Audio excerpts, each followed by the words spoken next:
Sa baryo ng San Rafael, kilala si Mang Uro bilang masipag na mananahi. Sa loob ng kanilang payak na kubo, ang mesa sa sala ang kanyang workshop, at ang maliit na ilaw sa kisame ang nagbibigay liwanag habang siya'y nagboborda ng tela. Kasalo niya rito ang tahimik at maalalahaning asawa niyang si Aling Miding, at ang munting anak na si Celia, isang batang laging may ngiti sa lobby at pangarap sa puso. Isang gabi, habang magkakasalo sila sa hapagkainan, napatingin si Celia sa ama at buong sigla niyang wika. Tatay, pag naging arkitekto ako, hindi na kayo magtatrabaho, at gagawan ko pa kayo ng bahay na matibay at maganda. Ngumiti si Mang Uro, humawak sa kamay ng anak, at sinagot ng may lambing. Kaya mag-aral ka ng mabuti para maabot mo ang iyong pangarap. Nandito lang kami ng nanay mo para suportahan ka sa bawat desisyon mo sa buhay. Simple lang ang buhay nila, isang makinang pangtahi at konting gamit, pero humuhugot ng lakas ang bawat tupi at tahi. Dito, sa maliit na silid na ito, nagmumula ang kanilang tunay na yaman, pag-asa, pagmamahal, at ang apoy ng mas maliwanag na bukas. Isang hapon, maingat na idinidiin ni Mang Uro ang lumang karayom sa makapal na tela nang tawagin ni Aling Miding ang anak. Celia, anak, kumain ka muna, malumanay na wika ni Aling Miding. Hindi sumagot si Celia. Nag-alala silang mag-asawa at dali-daling pumunta sa sala. Natagpuan nilang nakayakap si Celia sa unan, nangingisay at nanginginig sa taas ng lagnat. Celia, sigaw ni Mang Uro habang hinahaplos ang noo ng anak. Para bang lumiliyab ang init nito sa malamig na hapon. Agad niyang binuhat si Celia. Miding, tulungan mo ako, dadalhin natin siya agad sa doktor, utos niya. Umiikot ang malamig na ambon nang pumasok sila sa makipot at maingay na pasilyo ng ospital. Umihiyaw at umiiyak ang mga pasyente sa pila. Doktor, pakiusap, gamutin niyo po ang aking anak, ani Aling Miding, habang inaabot ang papel. Tumayo ang doktor at tiningnan sila ng malamig. Hindi kayo sakop ng libreng serbisyo namin. Kailangan niyo ng pambayad. Kung wala, hindi namin siya gagamutin. Hindi napigilan ni Mang Uro ang pagluha. Sumigaw siya sa doktor at mga staff, ayaw niyong tulungan ng anak ko dahil wala kaming pera. Hahayaan niyo na lang siyang mamatay. Pinilit silang umalis ng ospital, at muntik nang mawala ng bait si Mang Uro nang humakbang palabas. Yakap-yakap ang anak ng may luha at galit. Hindi nagpatalo, dinala nila si Celia sa isa pang ospital malapit sa bayan. Ngunit sa reception desk, magbayad po muna kayo bago kami magbigay ng serbisyo, bulong ng receptionist. Nadurog ang puso ni Mang Uro. Paano kung hindi na siya magising, bulong niya sa sarili habang umiiyak. Sumakay sila ulit ng tricycle papunta sa ikatlong ospital, na mas malayo ngunit may magandang reputasyon. Habang naglalakbay sa matarik na daan, pinisil ni Mang Uro ang kamay ng anak. Celia, tiisin mo pa, papunta na tayo sa makakatulong sa'yo, bulong niya. Ngunit hindi na kumibo si Celia. Tumigil ang kanyang paghinga at tumigil na rin ang tibok ng puso. Nang hawakan ni Mang Uro ang dibdib ng anak, sumalubong sa kanya ang katahimikan. Panginoon, ano bang nagawa kong mali at bakit ninyo hinayaang mamatay ang aking anak? Sigaw ni Mang Uro, umiiyak at nagpapasan ng buong kirot ng puso. Pagbalik nila sa kubo, maingat na inilapag ni Mang Uro si Celia sa maliit na higaan niya, dahan-dahan, na parang natatakot masaktan ang walang buhay na katawan ng anak. Tahimik siyang tumayo at tumitig habang sinasalubong ang dilim ng gabi, at hinihintay ang pagdating ng punerarya. Humahagulgol ang hangin sa kisame, at bawat patak ng ulan sa bubong ay parang dagundong ng kanyang puso, puno ng pait at pagnanasa sa katarungan. Sa mga sandaling iyon, muntik nang mabaliw si Mang Uro, ang bawat hiningay halos huminto sa kanyang dibdib. Balisa si Mang Uro habang nakatayo, ang mga matay namumula at ang katawan ay nanginginig. Siniguro niyang hindi siya nananaginip, hinagis niya pa ang makinang pangtahi sa sulok, ang tela'y kumalat sa sahig. Pumutok ang sigaw niya. Bakit? Bakit mo siya kinuha sa amin? Umiikot siya sa madilim na sala, ang maliliit na luhay tumitigil sa pisngi, napalitan ng galit at pangungulila. Tinadyakan niya ang dingding, at saka muling nagpaikot-ikot sa sala, halos mawala sa pagkontrol ang bawat paghinga niya. Lumuhad si Aling Miding, nanginginig ang boses, Uro, ngunit hindi niya ito naririnig. Sa isip ni Mang Uro, ang naririnig lang niya ay ang boses ni Celia, ang huling tawa ng anak, ngunit bawat ulit na naririnig yun, ay parang lalo lang siyang nababaliw. Sa huling paglingon, tila nawala ng anyo ang sala, ang ilaw sa kisame ay kumukurap ng walang patid, ang anino'y parang umiiyak din sa sulok. Nagtataka si Mang Uro kung siya pa nga ba'y tao o bangkay na rin. Sa bawat hampas ng hangin at patak ng ulan sa bubong, pabigla-biglang sumisigaw siya sa dilim. Panginoon, ano bang nagawa kong mali at bakit ninyo hinayaang mamatay ang aking anak? At walang sumagot, tanging ang malamlam na katahimikan ang umalingaw-ngaw sa bawat hibla ng kanyang pagkabaliw. Sa burol, na puno ng puting bulaklak ang maliit na sala, ngunit hindi nito natabunan ang hapdi. Lumuha ang bawat kapitbahay, ngunit tila tahimik ang mundo sa pandinig ni Mang Uro at Aling Miding, ang bawat pakikiramay ay alingaw-ngaw lamang ng sariling panlulumo. Tuwing may dumadaan upang magsindi ng kandila, tumatagos sa kanila ang paalala na totoong wala na si Celia. Dumating ang araw ng libing. Nagmarcha sila sa makitid na daan, nakasunod sa karo na may puting palamuti. Sa bawat yapak ay tila gumuguho ang lupa sa ilalim ni Mang Uro. Sa sementeryo, niyakap ni Mang Uro ang kabaong ng anak at ayaw itong bitawan kahit hinahampas na siya ng malakas na hangin. Si Aling Miding ay halos mawalan ng malay habang nilalagay ang huling rosas sa ibabaw ng kabaong. Nang bumagsak ang unang bungkos ng lupa sa kabaong, parang may sabay na humigop sa kanilang mundo. Kumapit si Mang Uro sa puntod, nanginginig na bumulong, "Anak, patawarin mo si tatay." Tumulo ang luha niya sa basang lupa. Sa tabi niya, niyakap siya ni Aling Miding, kapwa sila nilalamon ng matinding lungkot. Matapos mahimlay ang kabaong, bumalik sa kubo ang mag-asawa, ngunit tila iba na ang paligid, ang tunog ng makina ay katahimikan, ang dating amoy ng tela ay amoy ng kulog. Sa bawat sulok ng bahay ay bakas ng batang hindi na muling tatawa. Habang unti-unting lumulubog ang araw, napagtanto nilang gumuho ang dating mundo nila, ngayon, luha at alaala na lamang ang natitira, at bawat saglit na wala si Celia ay parang isang sugat na ayaw maghilom. Doon nagsimula ang mahahabang gabi ng pag-iyak at dasal, mga gabing magsisindi sila ng kandila at babantayan ang liwanag nitong kumikindat, umaasang sakali sumulyap ang kaluluwa ni Celia. At sa bawat kandilang nauupos, itinangako ni Mang Uro sa sarili na hahanap siya ng dahilan para mabuhay pa, hindi upang kalimutan ng anak, kundi upang gawing sinulid ang pait at tahiin muli ang sirantela ng kanilang pag-asa. Makalipas ang ilang linggo, may mahinang ambon sa gabi nang lumabas si Mang Uro sa bakuran para sumagap ng preskong hangin. Ramdam pa rin niya ang mabigat na puwang na iniwan ni Celia sa puso niya. Bitbit niya ang lumang panyo ng anak, pinipisil-pisil na para bang nandun pa rin nakakapit ang huling hininga nito. "Anak," bulong niya, "patawad kung hindi kita nailigtas." Pumalo sa luha niya ang ambon. Sa paghakbang niya sa bakanteng lote sa tapat ng kubo, huminto ang hangin at tila lumamlam ang paligid. Isang mahinang tinig ang umalingaw-ngaw sa gitna ng ambon. "Mang Uro." Napalingon siya, kinakabahan. Sa ilalim ng ilaw ng kalye, lumitaw ang isang babaeng nakabalot sa kumikislap na telang puti. Sa bawat galaw, naglalaro ang liwanag sa kanyang mga palad, na balot ng makikinang na sinulid. Ang mahabang buhok niya ay parang hibla ng pilak na sinasayaw ng hangin, at ang mga matay kumikislap na berde na waring mga batong hiya. Sino po kayo?" Nauutang na tanong ni Mang Uro habang pumapatak ang luha sa kanyang pisngi. Ngumiti ang estranghera, malungkot at malamlam ng ngiti, para bang nauunawaan ang bigat ng dibdib niya. "Ako si Encantada Esmeralda. Nakita ko ang mga luha mo, pati ang nagdurugong sugat sa puso mo." Sumagi agad kay Mang Uro ang alaala ni Celia, ang masiglang tawa, ang pangarap na maging arkitekto, at ang huling hininga niya. Napahigpit ang kamao niya sa sakit. "Nawalan na ho ako ng anak," anya, na nanginginig. "Kung may tumutulong talaga, bakit hindi kami natulungan noon?" Lumapit ang Encantada. Walang bakas ng galit sa mukha nito, tanging pag-unawa. Mula sa bulsa ng balabal, inilabas niya ang isang karayom, lumang bakal, ngunit kumikislap ang ulo nito na may upit ng hugis bituin. "Karayom," nagtatakang bulalas ni Mang Uro. "Hindi ito basta karayom," sabi ni Encantada Esmeralda.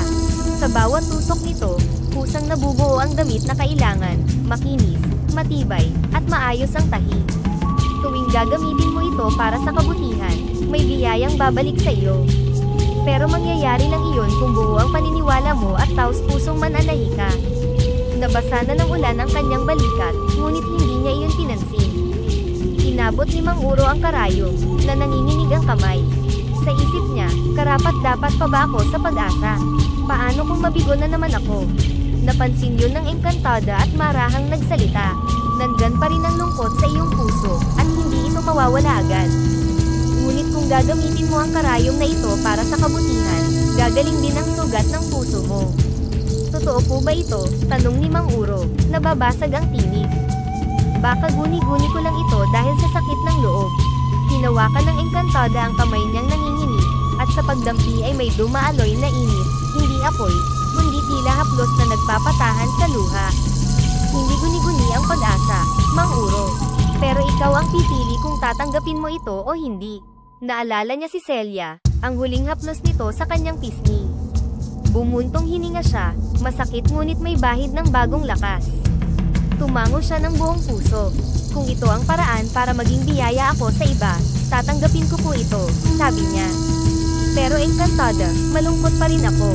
Araw-araw ko pa rin naiisip si Celia. Hindi mo kailangang kalimutan ang anak mo, sagot ng engkantada. Sa bawat tahi mo, mabubuhay ang alaala niya, hindi bilang sakit, kundi bilang ilaw sa daraanan ng iba. Napaluha si Mang Uro.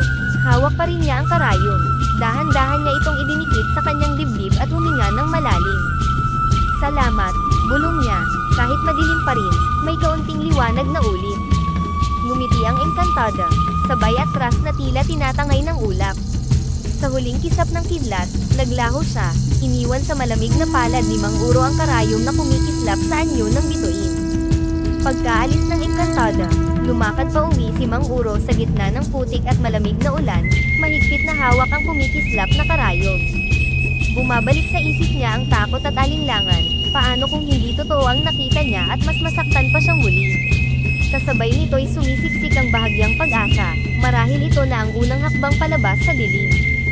Bawat kislap ng bituin na kaukit sa karayom ay paalala ni Celia, masakit mang tingnan, nagbibigay rin ito ng lakas na magpatuloy.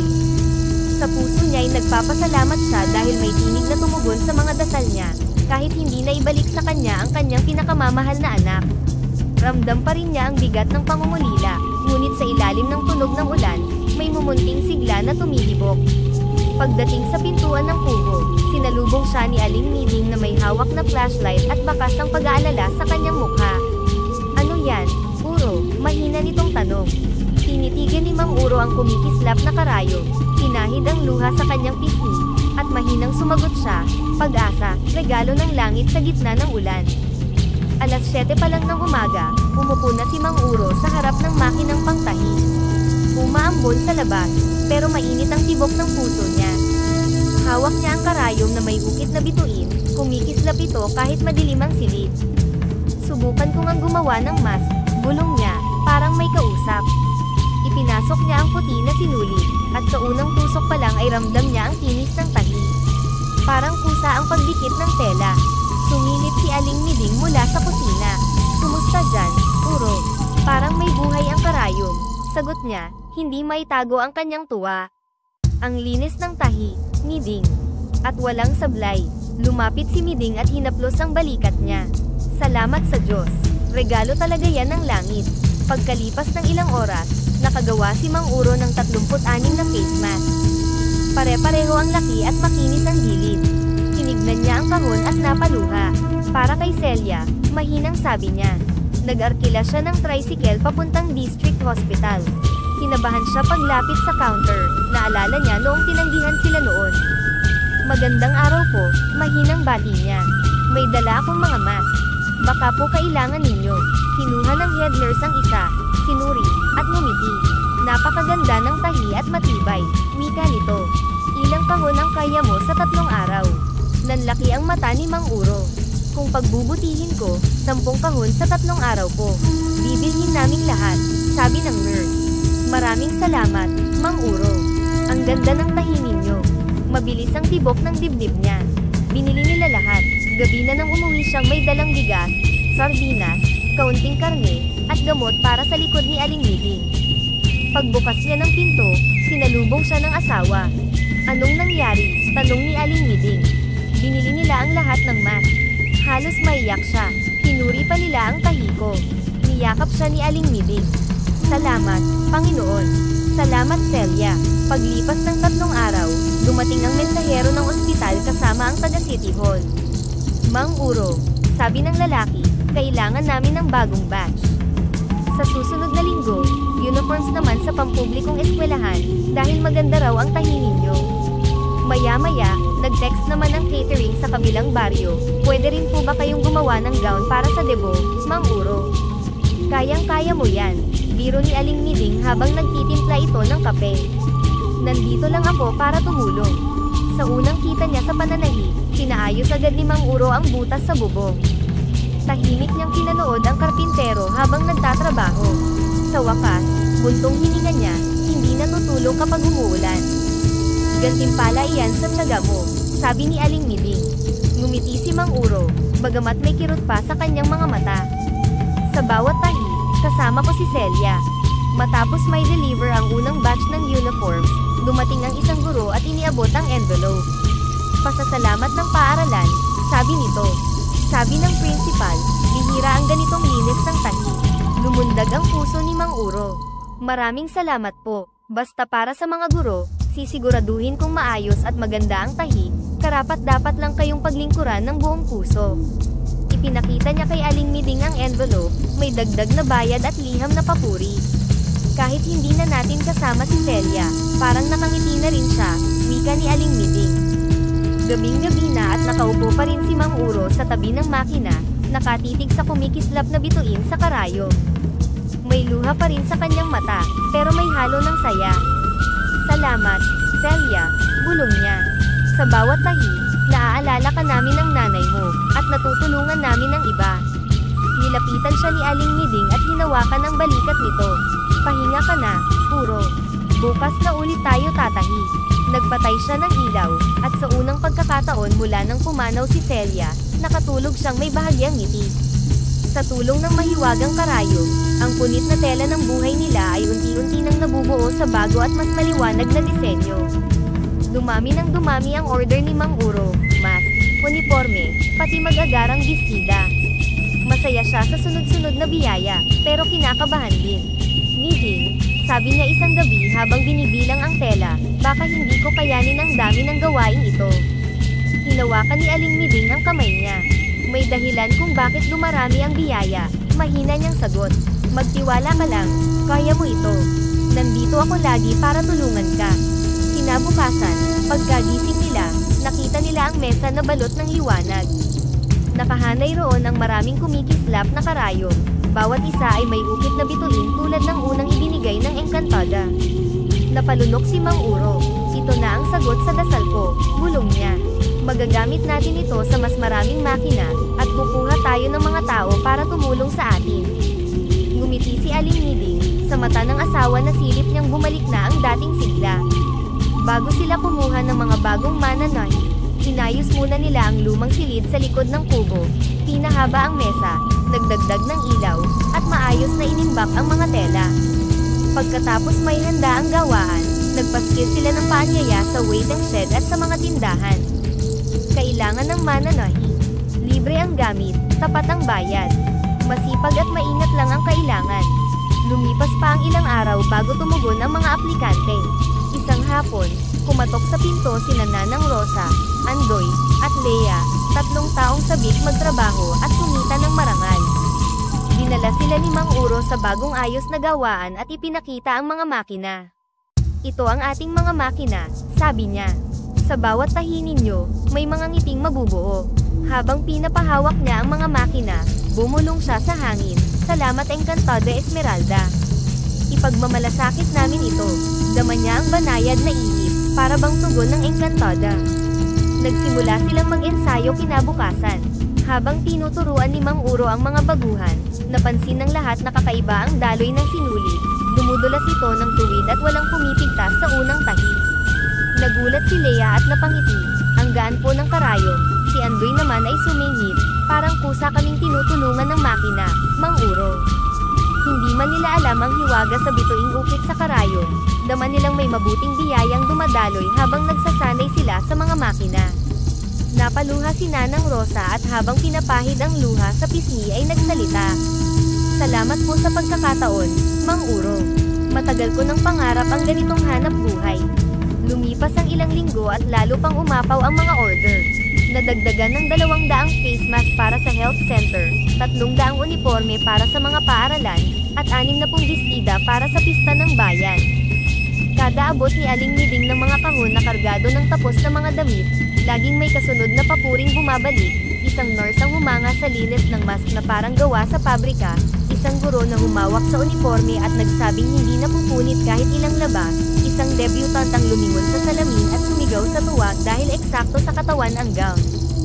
Ang mga trabahador ay lalo pang nagiging masigla kapag naririnig ang ganitong mga salita. Sa bawat bayad na dumarating, itinatabi ni Mang Uro at Aling Miding ang bahagi para palaguin pa ang gawaan.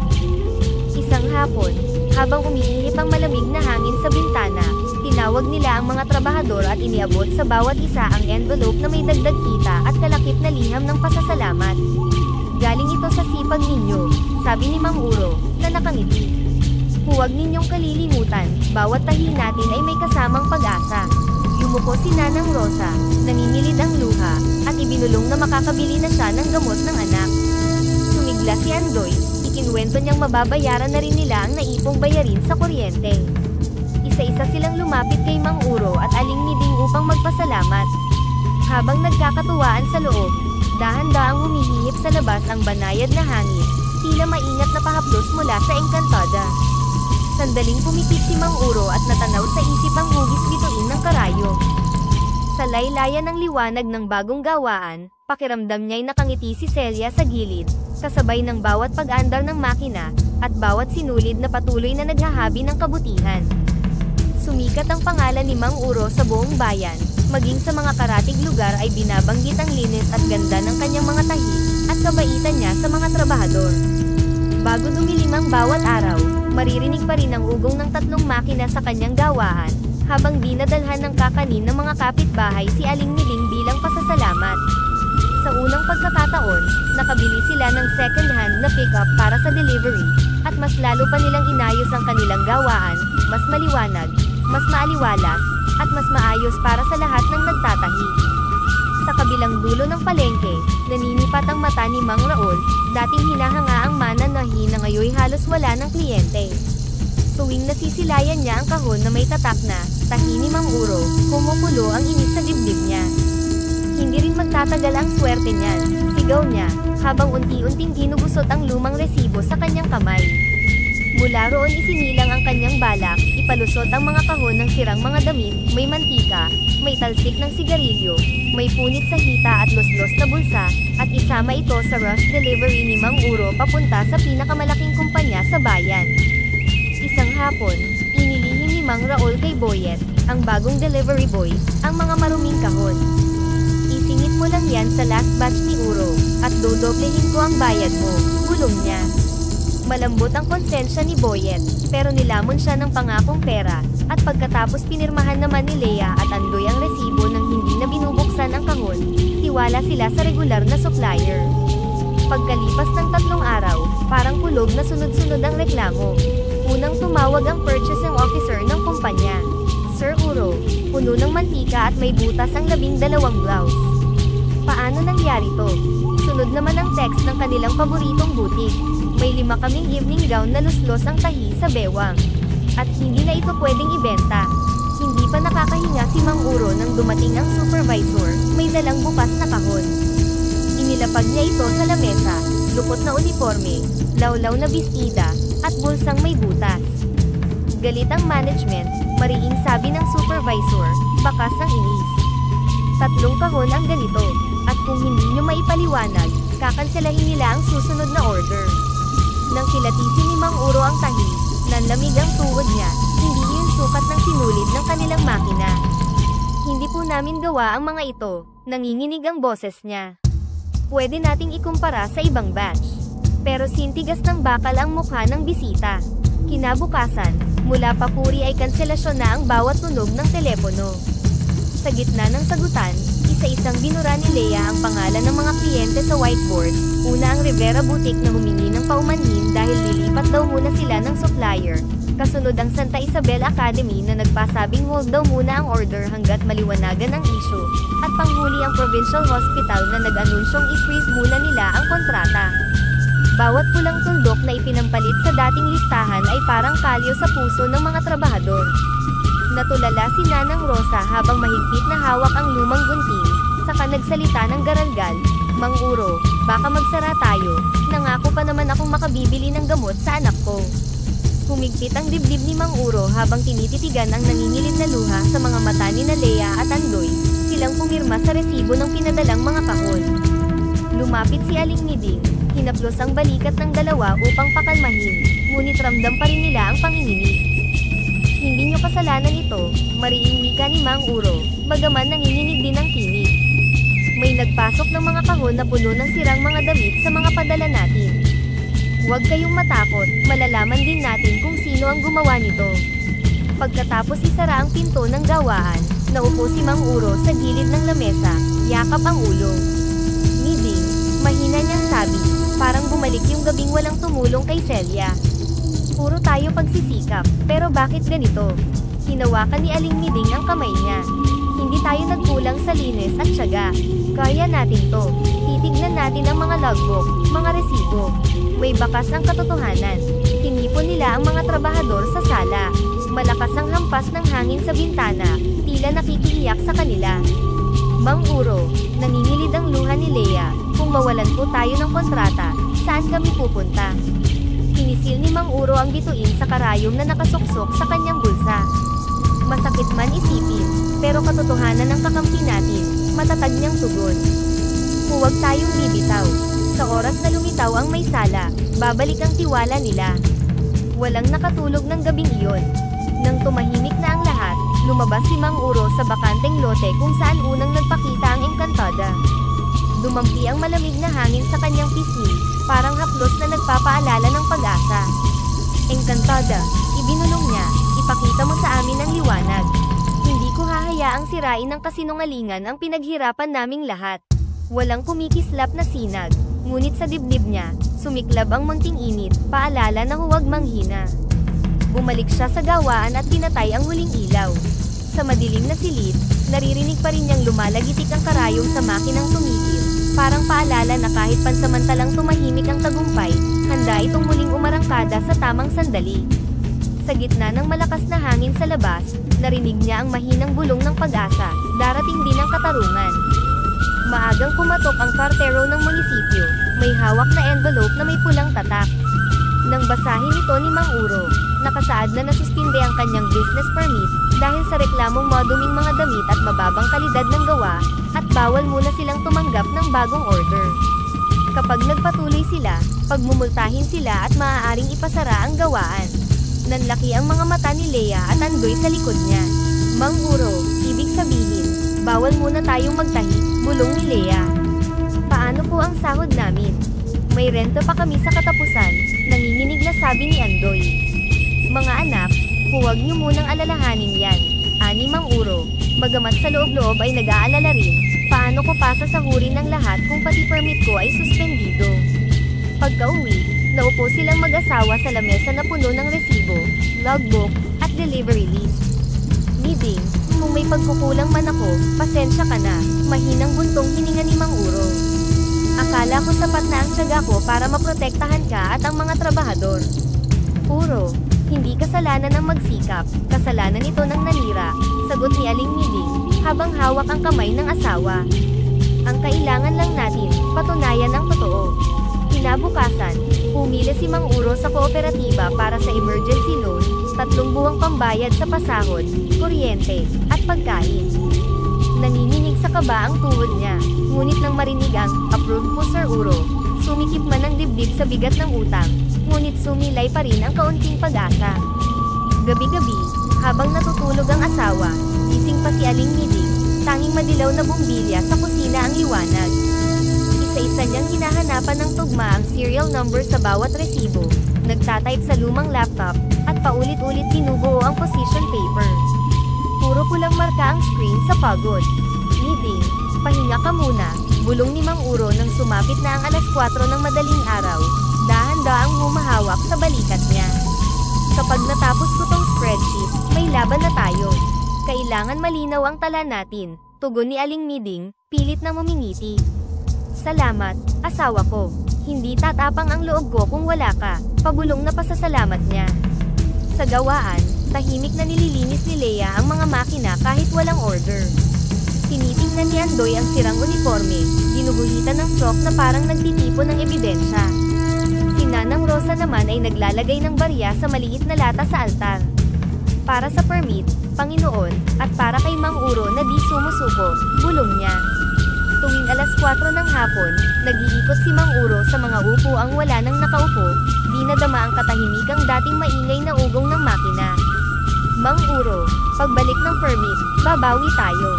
Babalik ang mga suki natin, hindi sila sanay sa tahi ng iba, mahinang sabi ni Leia habang pinupunasan ang ulo ng makina.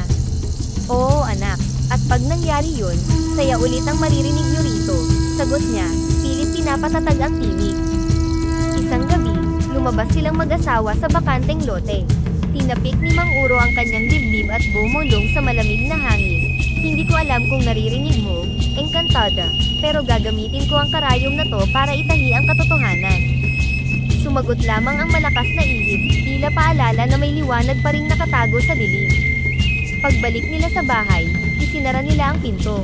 Namumugto man ang mata, tumataginting pa rin sa kanilang isip ang dalawang layunin, may balik ang permit at matuklasan ang tunay na may sala. Sa katahimikan ng gabi, tanging kaluskos ng papel at tibok ng puso ang maririnig, mga pusong hindi papayag na mabura ang pangalan ni Mang Uro sa bawat maingat na tahi. Habang unti-unting nauupos ang gawaan ni Mang Uro, nagbubunyi naman si Mang Raul sa kabila ng palengke. Nag-abot siya ng kape sa katabing tindera at walang preno ang paghahambog na kita mo, bagsak na ang bagong bida, sabi ni Mang Raul, may pilyong kislap sa mata. Ako na ulit ang hahanapin ng bayan. Gabing tahimik, nakabaluktot si Boyet sa balik, pero tumutulo ang pawis sa kanyang noo.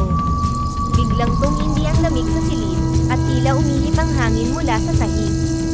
Humurap ang liwanag ng bumbilya, at sa gitna nito ay unti-unting lumitaw ang Encantada, suot ang malinis na puting balabal na kumakampay na parang ulap, at sa mga daliri niya ay kumikislap ang pilak na sinulit.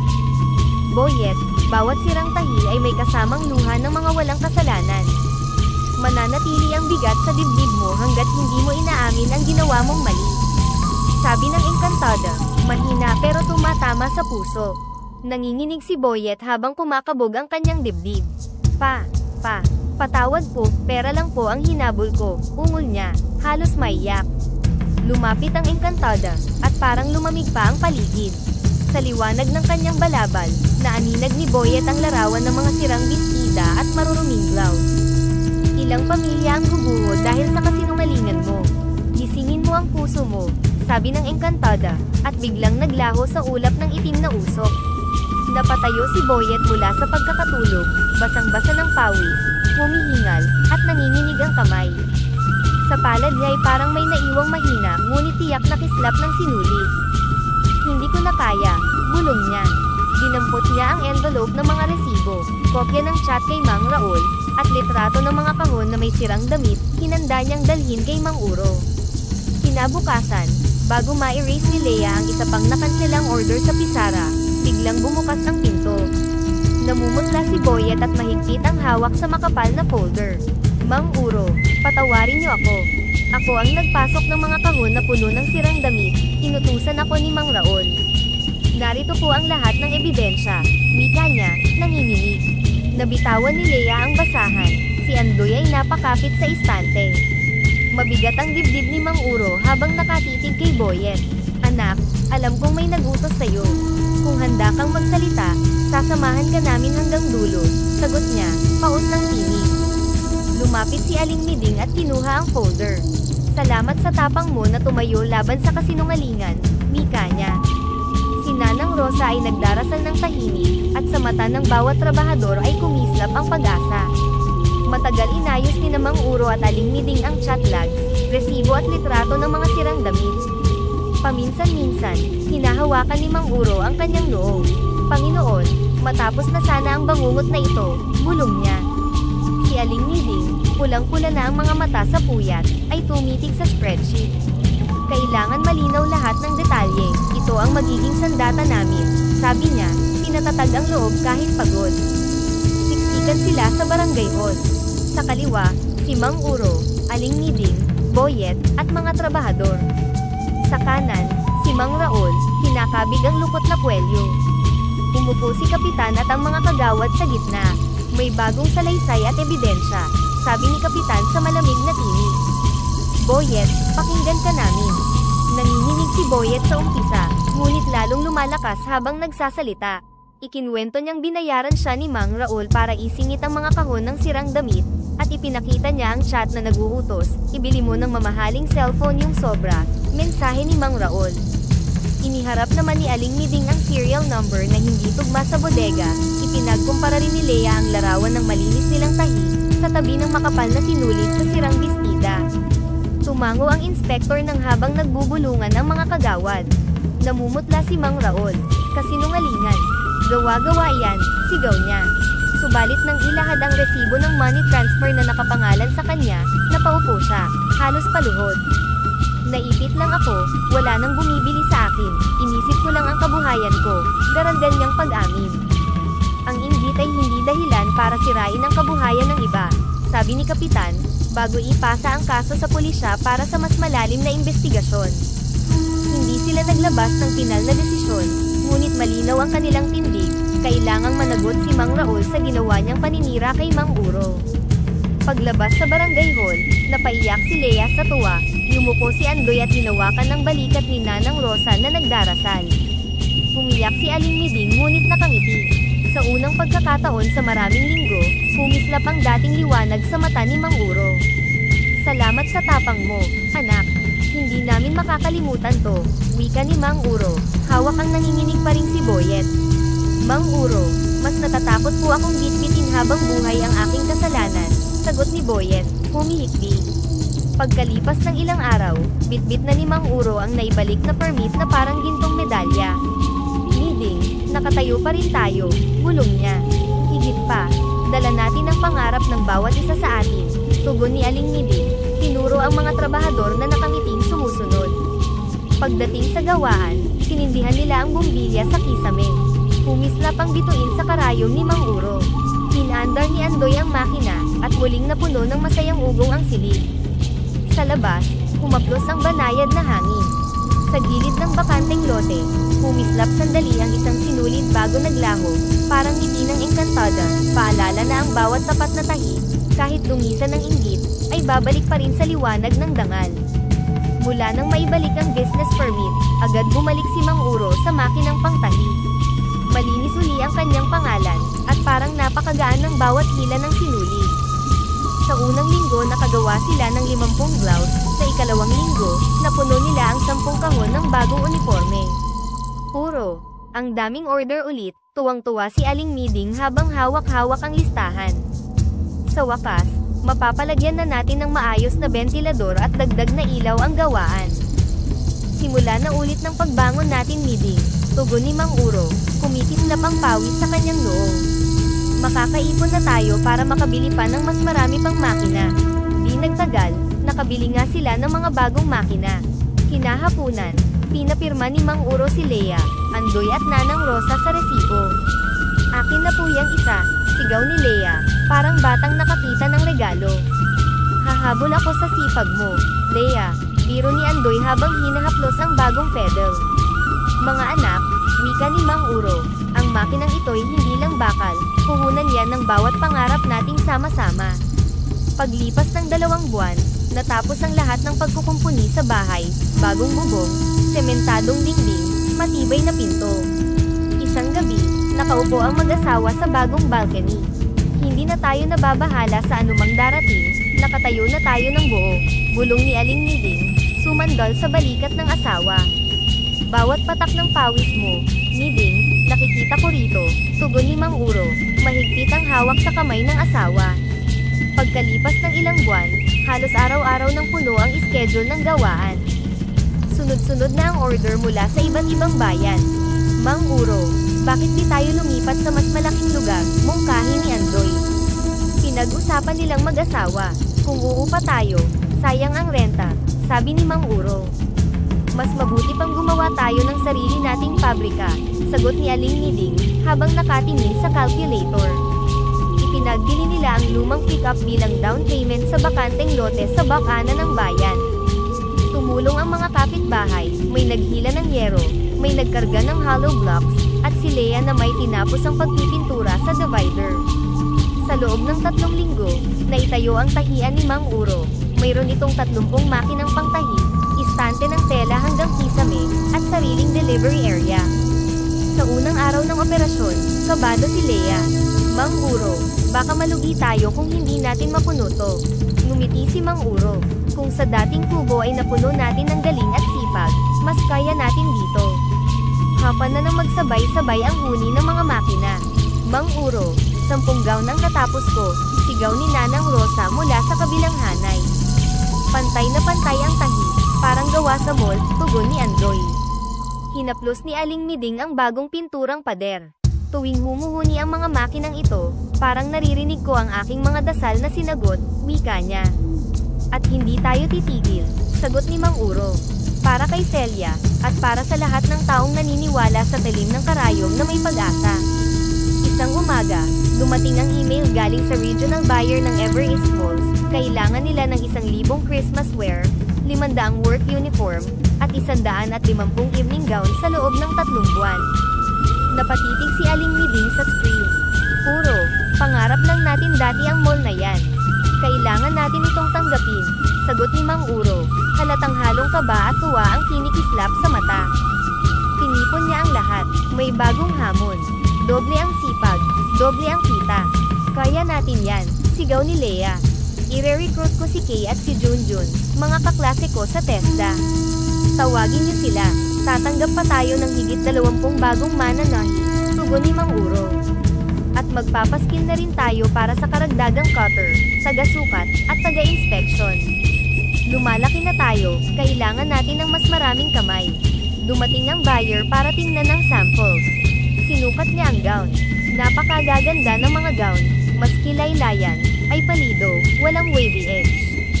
Kahit hilain ko, hindi bumibigay ang tahi. Excellent craftsmanship, Mang Uro. Lumuwang ang dibdib ni Aling Miding. Si Andoy ay halos mapatalon. Mang Uro, panalo tayo, sigaw niya. Ngumiti si Mang Uro. Ito ang bunga ng sama-sama nating tiyaga.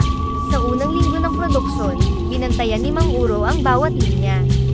Lea, doblehin mo ang pagsusuri sa overstitch. Rosa, siguraduhin mong pantay ang haba ng zipper. At Joel, gabayan mo ang mga bagong trainees. Turuan mo sila gaya ng pagtuturo ko sa'yo dati. Opo, Mang Uro, sagot ng lahat, walang reklamo. Sa bawat panibagong araw, nadaragdagan ang mga manggagawa, karamihan ay dati ring walang trabaho at ngayon ay may pag-asa. Pagsapit ng Nobyembre, natapos ang buong order. Natuwa ang buyer, pasadong-pasado ang pabrika ni Mang Uro.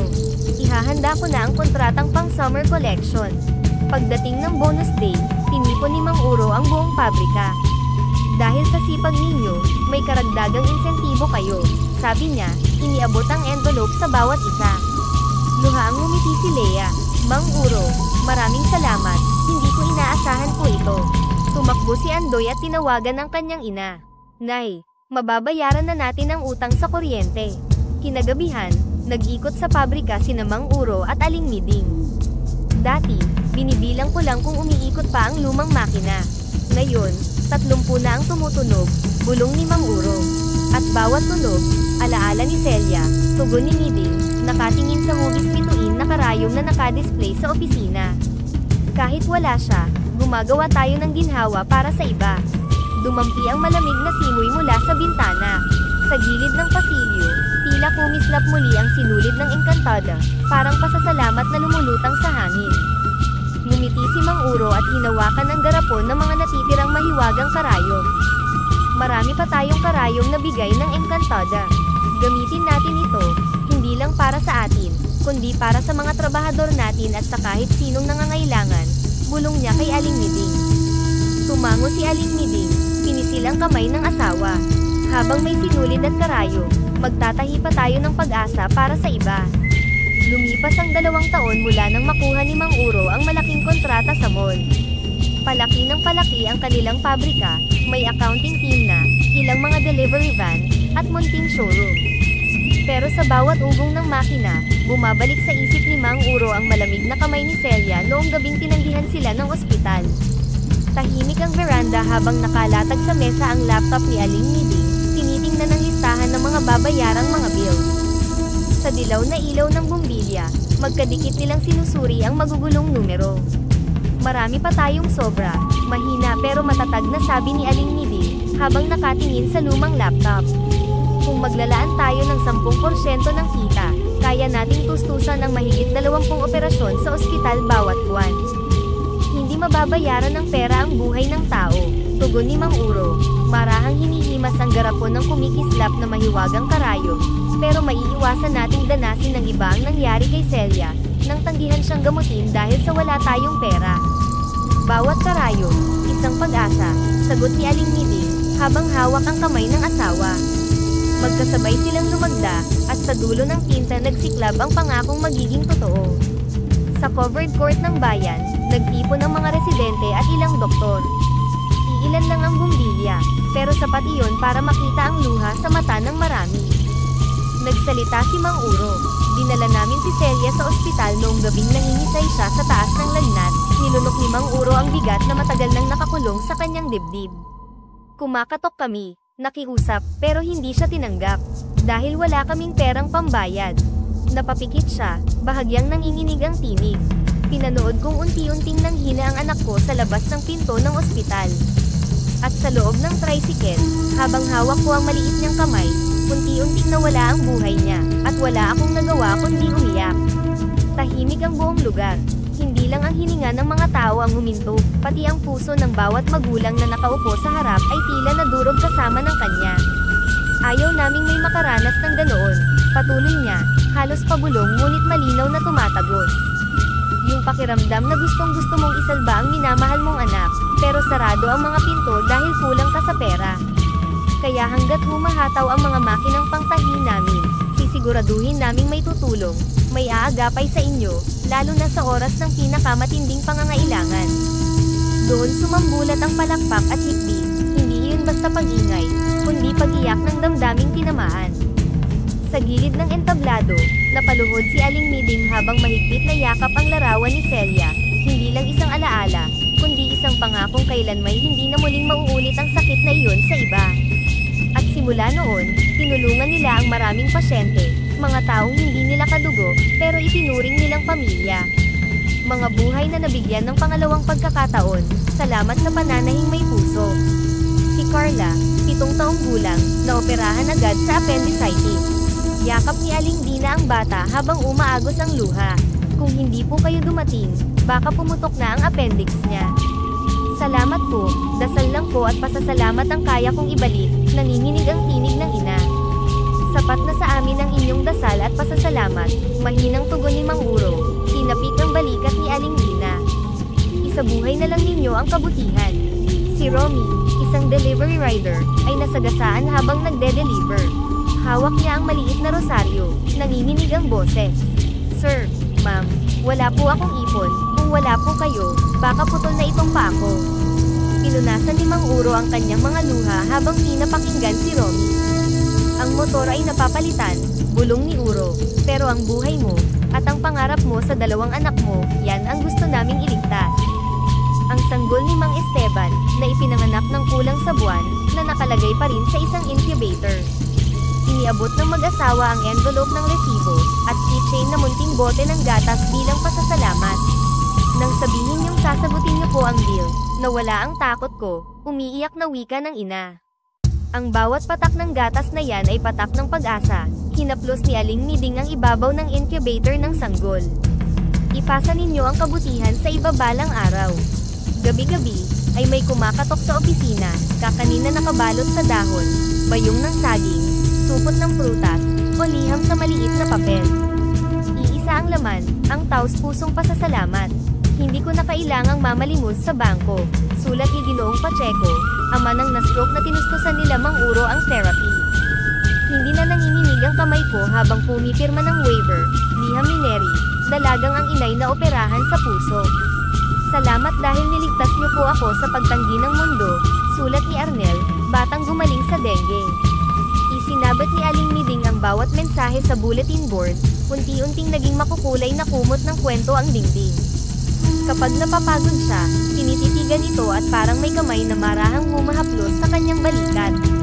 Kinabukasan, inikot ni Mang Uro ang linya ng pananahi, kalahati para sa mall orders, kalahati para sa hospital kits, bedsheet, kumot, simpleng bag na bordado ng Karayom Foundation. Mang Uro, iba ang init sa dibdib kapag ito ang tinatahi ko, sabi ni Lea, inyaangat ang sinulit. Sa bawat tahi, may binubuhay tayo. Parang naririnig ko ang tawa ng anak ko sa bawat tunog ng makina, bulong ni Nanang Rosa, pinapahid ang kanyang luha. Mang Uro, singit ni Andoy, kung may pasyenteng walang kasama, ako na ho ang maghahakot ng stretcher. Hindi na mahalaga ang overtime, basta kasama po ako sa misyon nyo. Napasinghap si Mang Uro, pigil ang panginginig ng labi. Hindi lang naman pangalan ko ang proyektong to. Tela man o dugo, paghahati-hatian natin ang bigat at ginhawa. Isang gabi bago ipamahagi ang panibagong tulong, nag-usap silang mag-asawa sa harap ng litrato ni Celia. Sa ilalim nito, nakalagay ang garapon ng natitirang mahiwagang karayom, kumikislap sa liwanag ng bumbilya. Anak, bulong ni Mang Uro habang idinidikit ang kamay sa salamin, maraming mga bata ang hindi natatanggihan ng ospital, dahil ikaw ang paalala ng pangako namin. Umihip ang malamig na hangin, kumislot ang hibla ng sinulid na parang bulong mula sa langit. Mahigpit ang yakap ni Aling Miding sa asawa, at sa pagitan ng kanilang dibdib, sumiklab ang pintig ng pusong matagal nang tumigil pero ngayon humahabi ng kabutihan. Sa gitna ng ugong ng makina at kalansing ng gunting, patuloy nilang hinahabi ang pinakamahalagang tela, isang silid ng pag-asa para sa bawat pamilyang kumakatok sa pintuan ng kanilang puso. Sa mundong madalas naniningil, sila ang larawan ng kabutihang walang hinihintay na kapalit, at habang may karayom at sinulit, magpapatuloy silang manahin ng buhay. Malamig ang simoy ng gabi at malinaw ang langit nang lumabas si Mang Uro, sa maluwang na balcony ng kanilang bagong tahanan. Ang malaking bahay, ay kumikislap sa pilak na liwanag ng buwan, ay bunga ng maraming taong sipag at ng kabutihang umapaw mula sa kanilang pabrika. Humigop siya ng mainit na salabat, at pinagmasdan ng hardin na puno ng bougainvillea at gumamela, mga halamang itinanim nila ni Aling Miding bilang paalala na ang ganda ng buhay ay kailangang alagaan, hindi ipagsigawan. Habang nakaupo siya sa tumba-tumba, naalala niya ang humihiyaw na makina sa pabrika, at ang may ingay na tawanan ng mga trabahador. Sa kabila ng pagod, payapa ang kanyang dibdib. Ngunit sa pinakaloob-looban, nandoon pa rin ang anino ng gabing hindi sila tinanggap ng ospital, ang lamig ng kamay ni Celia, ang tanong na, bakit, na hindi kailanman nalimutan ng kanyang puso.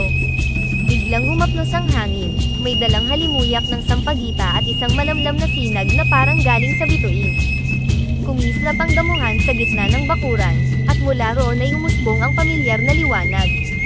Lumitaw si Encantada Esmeralda, ang nilalang na minsang nagbigay sa kanila ng mahiwagang karayo. Ang kanyang balabal ay tila hinabi sa ambon ng gabi at sinulit ng buwan, at sa kamay niya'y nakalagay ang isang maliit na paso, na may kagilahil-alas na halamang kumikislap. Napabuntong hininga si Mang Uro, agad tumayo at bahagyang yumuko. Hindi ko inaasahan na muli ko kayong masisilayan, mahal na Encantada, sabi niya, nangingilid ang luha ng pagkasabik at paggalang. Ngumiti ang Encantada, malumanay at maligaya ang tinig. Masaya ako sa pagunlad mo, Mang Uro, wika niya, hinaplos ng tingin ng buong kabahayan, ngunit mas masaya ako dahil hindi ka naging madamot. Tinulungan mo ang iba, lalo na ang mga may sakit at walang pambayad. Dahil dyan, ibinibigay ko sa iyo ang halamang ito. Inilahad niya ang paso, nanginginig ang kamay ni Mang Uro habang tinatanggap ang regalo. Mainit-init ang lupa, at ang dahon ay kumikislap na tila may ginto sa gilid. Parang naramdaman niyang may malakas na pintig na nagmumula sa maliit na halaman, pintig na parang tibok ng sarili niyang puso. Ano po ang pangalan nito? Mahina niyang tanong, parang natatakot basagin ang katahimikan ng gabi. Ang tawag dito ay halaman ng walang hanggan, paliwanag ng Encantada. Alagaan mo ito, habang nabubuhay ang halaman, patuloy ang biyaya na darating sa iyo, at walang makakapagbagsak sa iyo. Ngunit tandaan mo, Mang Uro, hindi kayamanan ng tunay na kapangyarihan ng halamang ito, kundi ang paalala na ang bukal ng biyaya, ay ang puso mong mapagmahal sa kapwa. Napakurap si Mang Uro, dama ang bigat at ginhawang sabay na lumatag sa kanyang dibdib. Hindi ko po alam kung karapat-dapat po ako nito, wika niya, halos pabulong. Parang hindi pa rin sapat ang lahat ng ginagawa ko, para mapalitan ang pagkawala ni Celia. Lumapit ang Encantada at dahan-daang idinampi ang kamay sa balikat niya. Ang sakit ay hindi nawawala, ngunit nagiging ugat siya ng kabutihan, sa puso mong handang yamakap sa iba. Ang halaman ay mabubuhay kung patuloy kang magtatanim ng habag. Kapag napabayan mo siya, kapag nagkulong ka sa sarili mong takot at tinanggihan mo ang nangangailangan, mamamatay ang halaman, at kasabay niyon ay maglalaho ang biyayang itinakabit nito. Napapikit si Mang Uro, 2 butil ng luha ang dumaaloy bago siya tumango. Pangako ko po, sabi niya, mariing nakatitig sa kumikislap na dahon.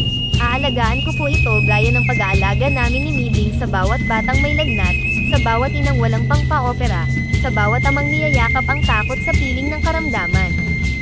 Huminga siya ng malalim. Habang tumitibok ang puso ko, hindi hihinto ang aming pagtulong. Muling ngumiti ang Encantada, ngayon ay may kaunting bakas ng pagluha sa ilalim ng kanyang mga pilik. Iyan ang dahilan kung bakit ikaw ang pinili ko.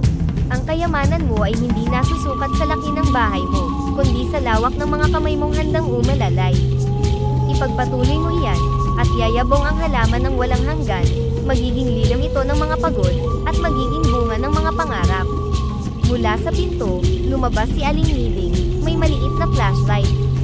Sandali siyang napatigil nang makita ang Encantada, pero agad din siyang ngumiti. Magandang gabi po, mahina ang bati niya habang lumalapit sa asawa. Napakaganda po ng halaman. Tumingin ang Encantada kay Aling Miding. Sa inyong dalawa ko ito ipinagkakatiwala, sabi niya. Sabay ninyong paramihin ang mga binhi ng pag-asa, sa pabrika, sa ospital, sa bawat pusong kumakatok sa inyo. Mahigpit ang hawak ni Mang Uro sa paso, ngunit mas mahigpit ang kapit ng kanyang puso sa pangakong muling binuhay ng gabi. Hindi po kayo mabibigo, sagot niya, sabay tingin sa asawa. Habang may karayom at sinulid na tumatahi, at kamay na nag-aabot, hindi mawawalan ng saysay ang sakit at luha ng mga kapwa kong nangangailangan. Hinawi ng Encantada ang ilang hibla ng liwanag sa hangin, at umusad pa atras, unti-unti siyang natunaw sa malamlam na liwanag, iniwang nakalutang sa hangin ang kanyang bulong, habang nabubuhay ang halaman ng walang hanggan, mabubuhay din ang bawat kabutihang itinatahi ninyo sa mundo. Tuluyang naglaho ang kanyang anino, iniwan ang mag-asawa sa ilalim ng tahimik na kalangitan. Dahan-daang inilapag ni Mang Uro ang paso sa mesa ng balcony.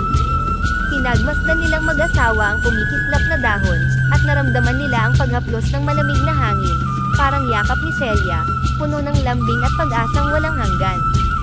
Ang paglalakbay ni Mang Uro ay nagpapakita na ang tunay na tagumpay ay hindi nasusukat sa kapal ng kita, kundi sa lalim ng malasakit. Sa bawat tusok ng mahiwagang karayom, makikita na ang talento at sipag ay nagiging pinakamakabuluhan kapag iniaalay sa kapwa, lalo na sa mga higit na nangangailangan. Ipinapamalas din ng kwento na ang inggit at paninira, gaya ng ginawa ni Mang Raol, ay pansamantalang anino lamang, sa kalaunan, liliwanag pa rin ang katotohanan at katarungan. Higit sa lahat, itinuturo ng mahiwagang halaman na ang biyayang tumutubo mula sa kabutihan, ay patuloy na magbubunga kung ito'y aalagaan ng pananampalataya, katapatan, at di matitilag na pag-asa.